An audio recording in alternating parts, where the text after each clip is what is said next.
Bonjour, bonsoir à tous. Donc là, nous allons continuer avec notre cours de physique-chimie niveau terminal. Donc pour les premiers, je pense que les premiers chapitres de chimie, là, de physique, on avait terminé. Donc là, je commence avec le premier chapitre en chimie, qui est solution aqueuse et pH. Donc solution aqueuse, je me dis que vous connaissez ce que veut dire solution déjà. Donc, mais c'est quoi solution aqueuse et c'est quoi le pH d'une solution aqueuse? Solution aqueuse, comme définition, c'est quoi un solvant ou du solvant? Depuis la quatrième, je pense que vous avez vu, c'est un liquide dans lequel on peut dissoudre un corps. Ici, là, ça doit être un. Donc, si vous prenez par exemple un morceau de sucre et vous mettez dans l'eau, le, le solvant, ça sera l'eau. Voilà. Donc, l'eau est un solvant. Soluté, maintenant, ce sont les corps dissous dans le solvant. Donc, dans l'exemple que je viens de donner, le soluté sera le sucre. Voilà, un soluté peut être solide, liquide ou gaz. Donc, une solution, donc, c'est solvant plus soluté. C'est ça qui fait une solution. Une solution dont le solvant est l'eau est appelée solution aqueuse. Voilà. Donc, si le solvant est de l'eau, votre solution est une solution aqueuse, tout simplement. On continue. Maintenant, qu'est-ce qu'on appelle concentration? Concentration molaire ou molarité. La concentration molaire volumique d'une espèce X dans une solution est le nombre de moles de l'espèce X par litre de la solution. Le nombre de moles. Donc, c'est quoi mol? Voilà la formule. Donc, concentration, quand on met un crochet comme ça et puis on met X, l'espèce, ça peut être n'importe quelle espèce chimique, ou bien encore C tout simplement comme ça. NX, qui est le nombre de moles de l'espèce, divisé par le volume, qui est en litres. Donc, la concentration ou molarité de l'espèce s'exprime en mol par litre. Mol, si vous ne comprenez pas mol, c'est pas un problème. On va définir ça tout de suite. C'est quoi une mol? Donc, si on prend par exemple pour des solutions commerciales où la concentration initiale C0 là, contenant un certain pourcentage en masse de votre soluté, par exemple, si on prend une solution, je sais pas, et le soluté qui est présent dans cette solution concentrée, c'est pas 100%. La solution n'est pas à 100% du produit que vous voulez, par exemple. Peut-être la concentration, il y a un pourcentage en masse qui est donné, par exemple, ici, par la formule. C0, le pourcentage initial, là, en pourcentage, peut-être c'est 50%, 10%. Donc, pour avoir la concentration, on met le pourcentage multiplié par D, qui est la densité de la solution commerciale. Le rho, c'est qui est masse volumique de l'eau. Rho de l'eau. 1000 grammes par litre. Et la masse molaire du soluté. Masse molaire, c'est-à-dire la masse d'une mole. Tout simplement. Et concentration massique. Donc ça, on parle de masse. C'est la masse divisée par le volume, qui est différent de la concentration molaire. Concentration molaire, c'est le nombre de moles divisé par le volume, qui est défini ici. Concentration massique, c'est la masse divisée par le volume. Donc, une mole là, c'est en réalité un certain nombre, une certaine quantité de l'espèce en question. Donc, le nombre équivalent, on va vous donner après. Mais c'est comme, par exemple, on dit, voilà, une dizaine. Quand on dit une dizaine comme ça veut dire qu'il y a 10 éléments. Une centaine, ça veut dire qu'il y a 100 éléments. Donc, quand je dis une mole aussi, il y a un certain nombre d'éléments de l'espèce qui fait une mole. Voilà. C'est comme par exemple en armée, quand je dis un bataillon. Un bataillon, c'est un certain nombre de soldats. Je ne suis pas trop spécialiste, mais je me dis peut-être c'est 800 soldats, par exemple. Donc, quand on dit une mole aussi, c'est un certain nombre d'espèces, un certain nombre de notre espèce X ici. Une mole de X, il y a un nombre spécifique. Le nom, on va vous donner après. Donc, on continue. Détermination du nombre de moles d'une espèce chimique. Comment on détermine le nombre de moles? Voilà.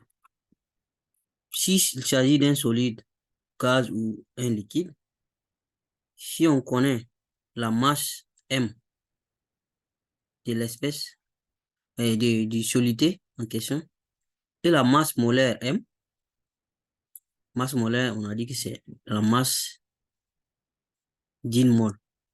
Donc, le nombre de moles qui est petit n là, ça fait la masse totale divisée par la masse molaire. Voilà. Donc, la masse molaire, là, elle change, elle varie en fonction de l'espèce.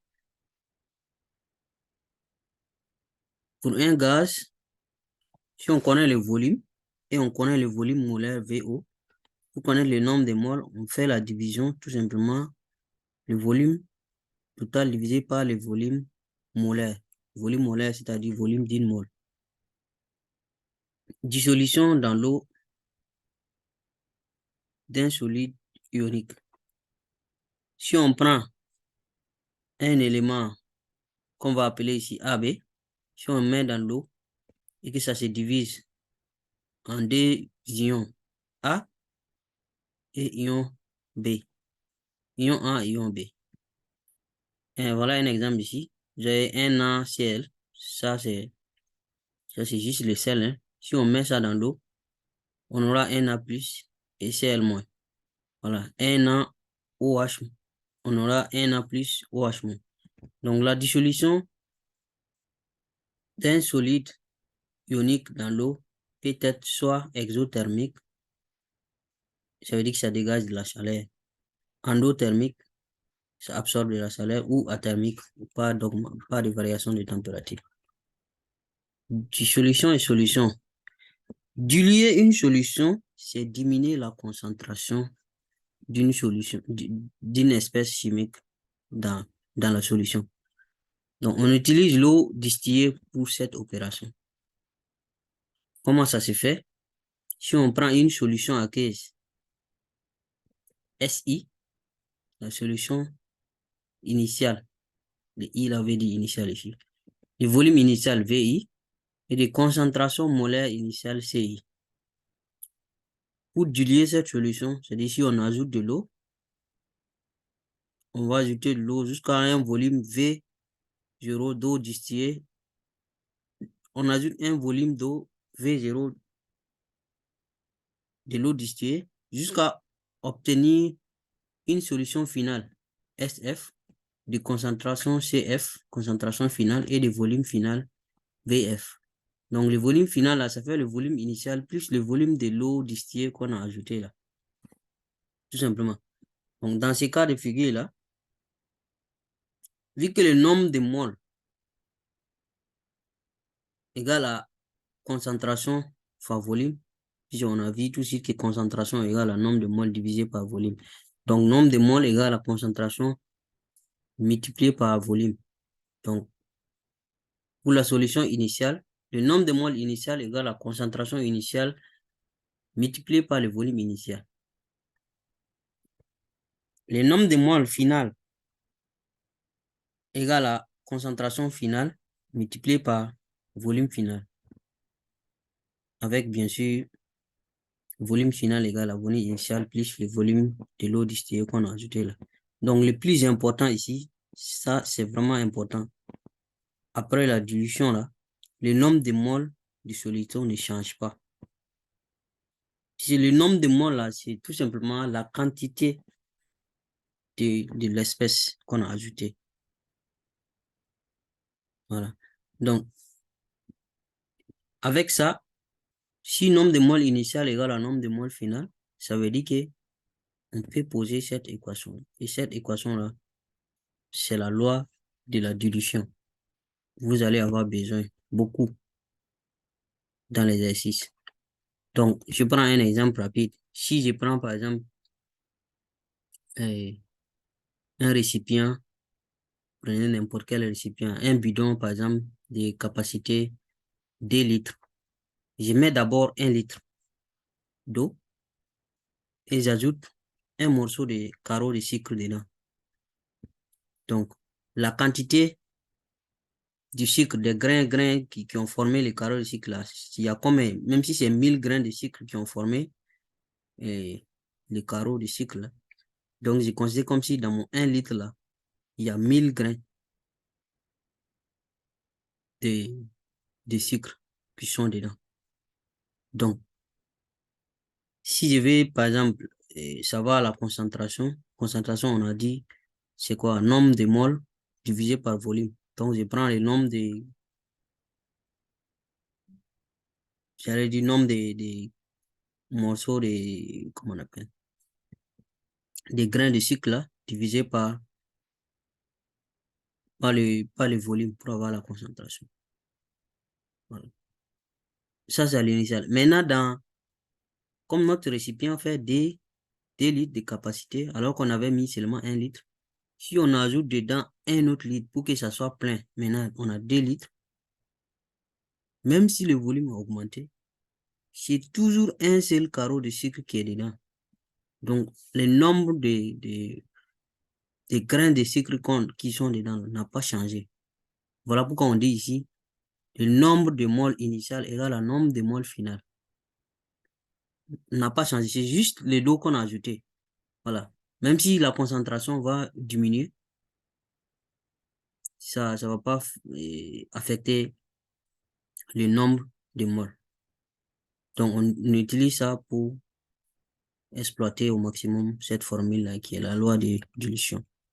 On continue. Autoprotolyse de l'eau.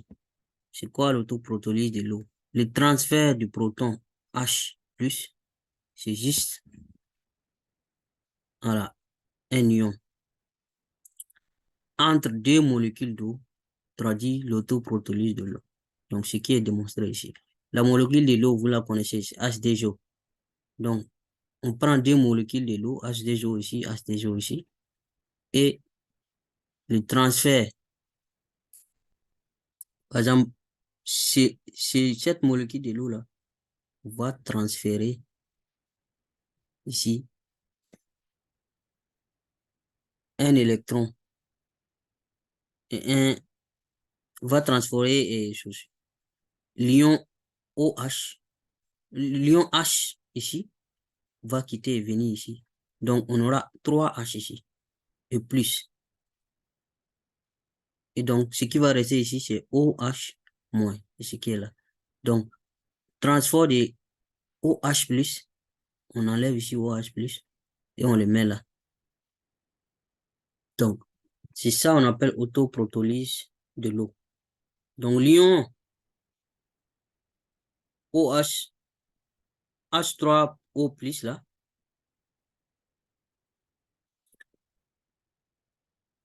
l'ion hydronium et l'ion OH moins et l'ion hydroxyde. Donc, c'est ça l'équation de l'autoprotolyse de l'eau.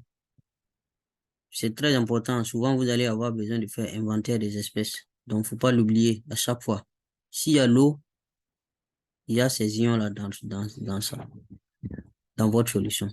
Donc, les produits ioniques, si on prend toutes les solutions aqueuses contiennent des ions hydronium et ions hydroxyde. C'est ce que je viens de dire. Dans votre solution, il y a toujours ces deux-là. Les deux ions qui sont là. Si votre solution est une solution aqueuse, si c'est de l'eau seulement, ces deux ions-là sont forcément dedans. Donc, dans la solution, les produits de la molarité en H3O+, H3O, la molarité en OH est une concentration Ka, qui est appelée le produit ionique de l'eau. Donc, on fait tout simplement la concentration de ces ions-là, multiplié par la concentration de ces ions. Voilà, même si ce n'est pas bien écrit ici. Quand vous faites la concentration de ces ions multiplié par la concentration de ces ions, ce qui veut dire Ka, produit ionique de l'eau. Ce Ka là est influencé par la température. À 25 degrés, ça fait 10 puissance moins 14. Donc, il y a une constante qu'on définit ici. On définit la constante PKE qui est égale à moins logarithme. Log là, vous connaissez log, ça est sur vos calculatrices aussi. Log de KE. Donc, c'est-à-dire log de 10 puissance moins 14. Tout simplement. Donc, le PKE, ça c'est 10 puissance moins 14, c'est au cas où la température est de 25 degrés. Parce qu'on a dit que ça augmente avec la température. Plus la température augmente, plus elle augmente. Donc, cette relation-là est vraiment très importante. Concentration, produit de concentration de ions là.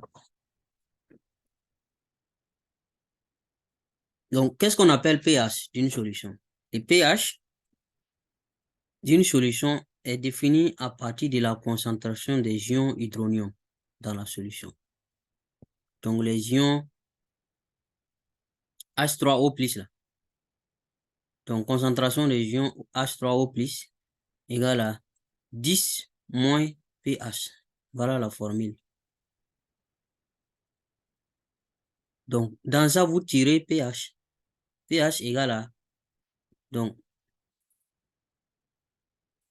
moins log de la concentration des ions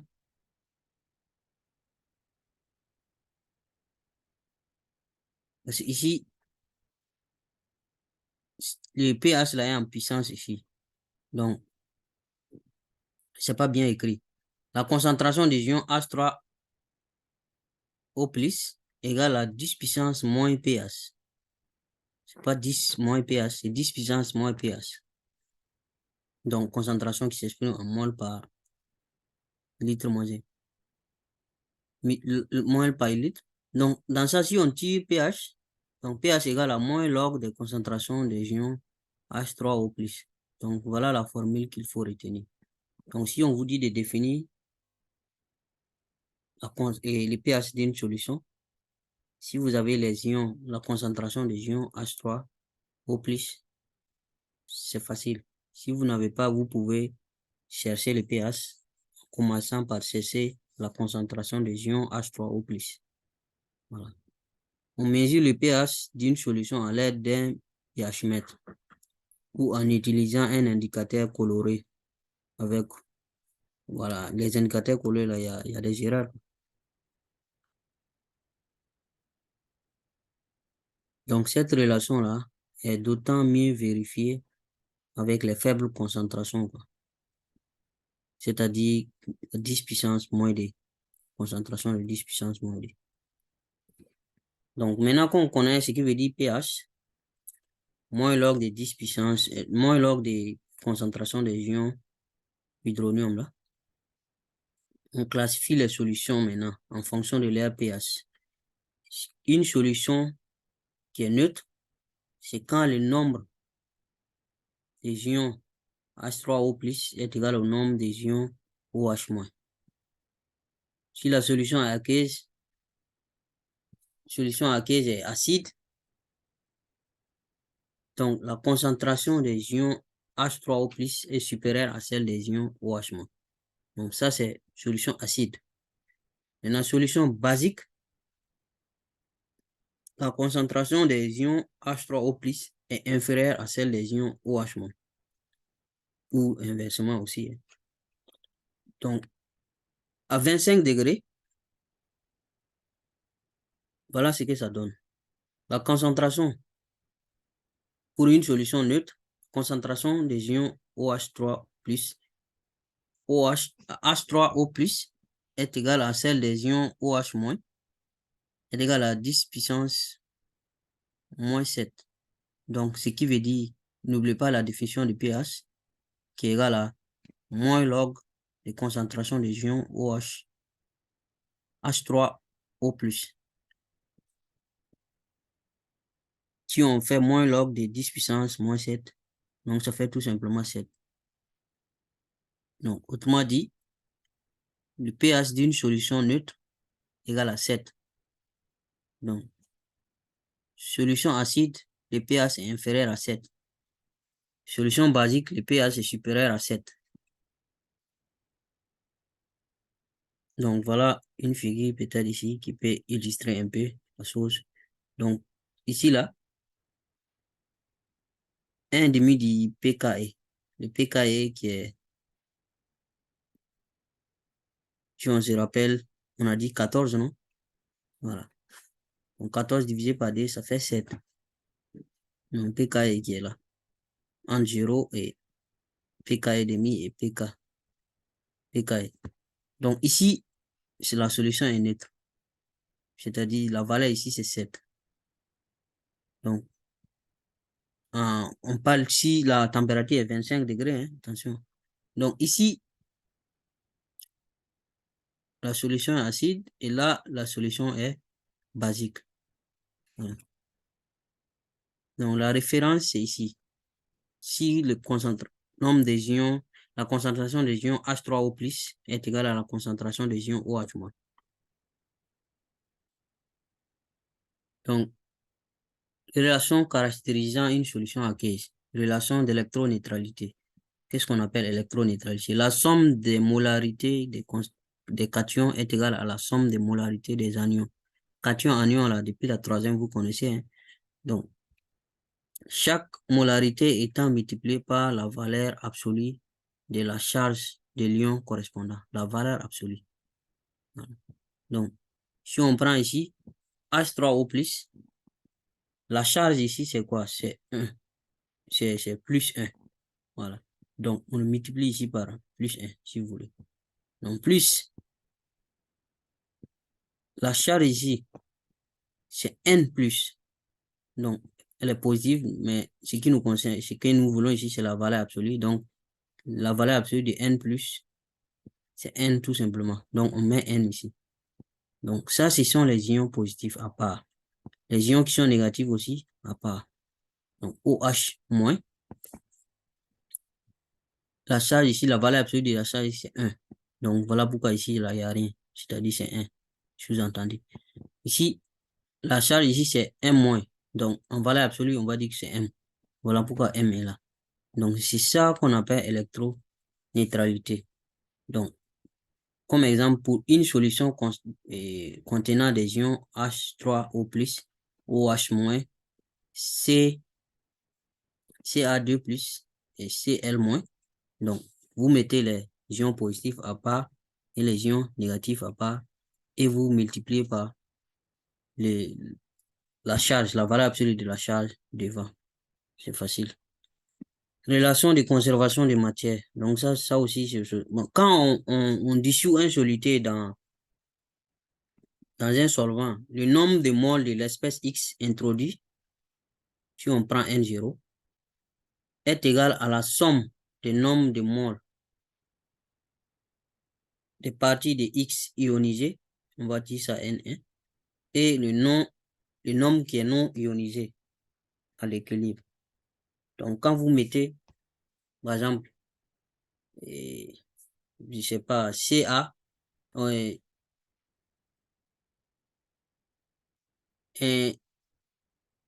soluté, si vous mettez par exemple du sel, on va dire NaCl. Donc, il y a une partie peut-être de votre sel, là, de votre NaCl là, qui va se scinder pour donner Cl moins Na+. Il y a une partie aussi qui va rester NaCl, qui va même pas se ioniser. Voilà. Donc, c'est ça on appelle ici ionisé et non ionisé. Donc, comme ça doit se conserver, le nombre de moles, la partie qui s'est ionisée, plus la partie qui ne s'est pas ionisée, si on les additionne, ça donne le nombre initial. C'est tout simplement ce qui est écrit ici. N0 égale à N1 plus Nd.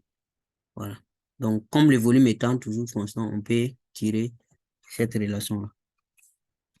Donc, pour cette vidéo, ce sera tout. Merci beaucoup et on se dit à la prochaine. Abonnez-vous et partagez. Merci bien.